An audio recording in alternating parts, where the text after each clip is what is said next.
It is Terry Bossons Show for a Friday. It is 1:30, and if you've been down Queen Street in the last week or so, you might have noticed a brand new shop has opened, which is great for us because it's right next door to us at number 24 Queen Street. We have got Otters Tears beer company that's opened, and from there we've got Phil in the studio right now. Hello, Phil. Good afternoon. How are you doing? I'm all right, Terry, thank you. Good man, good man. Well, it's just a brilliant idea, a craft beer shop in Burslem. I know that Burslem's quite known as a drinking town, so places like the Bull's Head, people will go there and try different ales, and these craft beer shops have been popping up all over the country over the last 12 months, and they're really, really popular. So you've brought one to Burslem. I know you're a local lad, so tell us more. Why Burslem? And We chose Burslem. Obviously, I had an interest in beer for a long time, and I wanted to do something somewhere. I lived in Burslem for 10, 11 years, and it just thought, it was an opportunity to bring something new to the town. I mean, it is a drinking town, as we've just been saying off air, and there's lots of choice, but this is something completely different and gives people a new experience sort of thing. There's a few opening around the city. We've got Bottle Craft up in Hanley, and 10 green bottles in the hot water cellar in Newcastle just opening. So why not Burslem? And let's bring, give people of Burslem a chance at some of these great beers. Yeah, so you're open now. Tell us about the opening, because you were just telling me off air that you weren't sure when exactly to open. Well, obviously the Christmas market's here for you right now. So when did you officially open? We opened our doors officially on Wednesday, 12 o'clock. Well, 11:59, because somebody knocked on the door before it was even open, which was great. We had to, well, basically we've been working non-stop for probably 6-8 weeks now, until 11 o'clock at night, and literally we swept up at about 25:11 on Tuesday, opened at 12 o'clock, because we thought we need to get it open and start selling some beer. We've got a lot of stock in to shift, and a massive selection. There's about 350 plus beers so far, and more added every day. But yeah, so we did a quiet launch. We didn't advertise anything because we weren't sure when it would be. We just opened as soon as we were ready. Yeah, and these beers, they're not your cans of Carling and your bottles of stout. These are craft ales, so from all over the country. Are they worldwide ales as well? Worldwide, yeah. We've got a massive selection of British beers at the moment. The British beer scene is amazing. We've got something for everybody, really. The traditional beer drinkers, and then through to the new craft beers.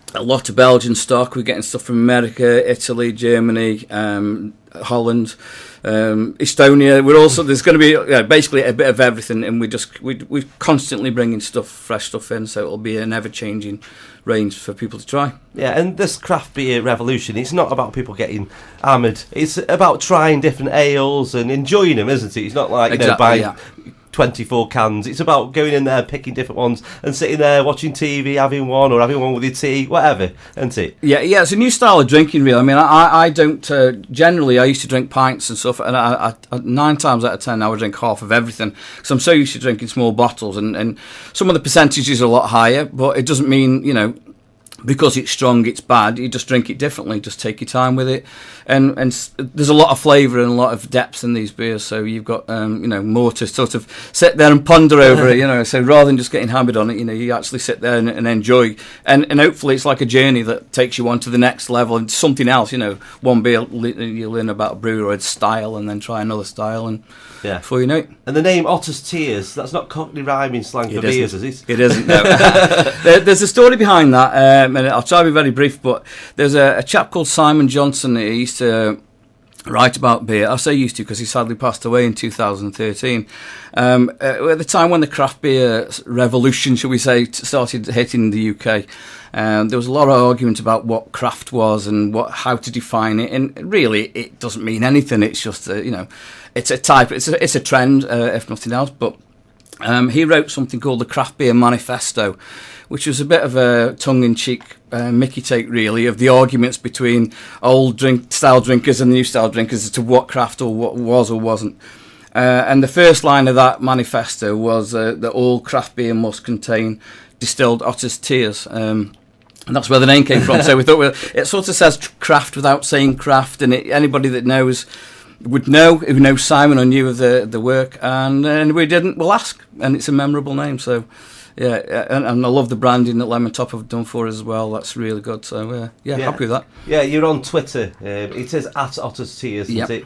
And if people wanted to order online, what's the website? We've got a website. It's just called otterstears.beer. So it's Otters Tears with no spaces .beer. We aren't selling online at the moment. You'll just see a holding page, but we'll soon have some blogs on there and some sort of advertising events.